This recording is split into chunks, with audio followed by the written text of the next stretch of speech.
It's a great honor, and I'm very pleased that it's been well received by the community, and I think it's very nice to see the fruits of your efforts, be appreciated by others. To me, it was very wonderful to find out that our case won this competition, and it's like going back to university, because this was part of my, this was the master thesis for my master degree at the University of Geneva, so I'm very happy to be back here.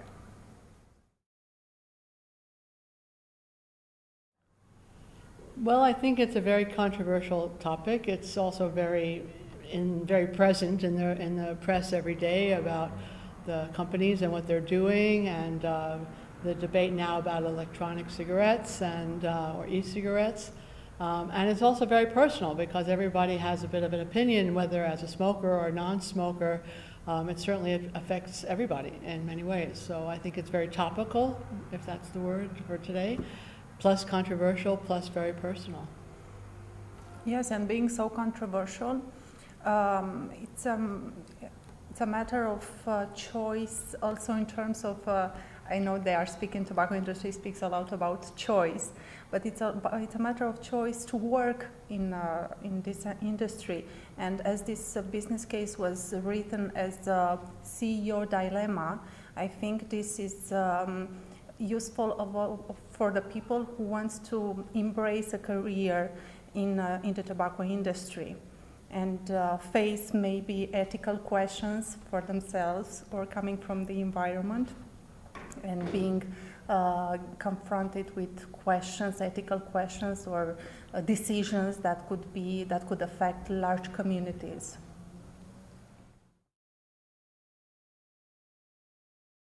Actually, I first got interested because I did some teaching when I was at INSEAD for a tobacco company, and in the Eastern Europe, with their Eastern European managers.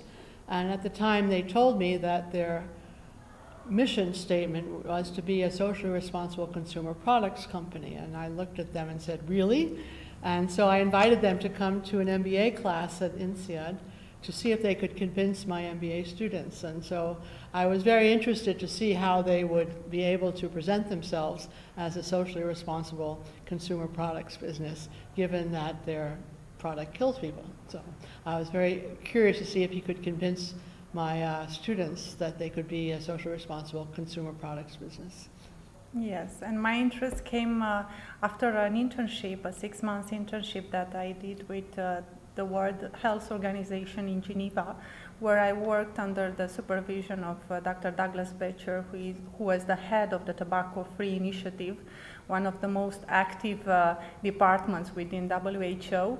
And that was my inspiration at that moment, to see their efforts to counteract the tobacco industry and their ways of always finding possibilities to avoid legislation or to pass their marketing messages to young people. Yes, so that was my inspiration. Basically, Anca wrote this as a master's thesis in 2010. You graduated? Exactly. And then we taught it the following year in 2011, because they taught the course one semester, so you have to teach the course again. We decided to rewrite it for the competition, I think, for the following year. We stopped, and then we finally said, okay, let's finish this finally now and submit it for the case competition. Yeah. I think it's important, because I think it is a case that probably scares people to teach, because it does generate a lot of emotions. And so it's important for people to have a teaching note so they can sort of have something to anchor themselves when they go into the class. And also, I guess the teaching note helps to recognize, I think, as you said before, your own biases. Because, when I first taught the case the first time, we clearly had an anti-tobacco bias because of, Anca's internship and my own personal feelings. And we taught it the first year. We actually brought in a consultant who had worked with one of the tobacco companies to improve their CSR image. So he came in and talked about it from his perspective. And then the next year I brought in somebody who had actually worked for one of the tobacco companies and her perspective on, and so it gave a balanced view. And so it's important also to know, to present something in a balanced way, as giving the pros and the cons, and to also correct our own biases.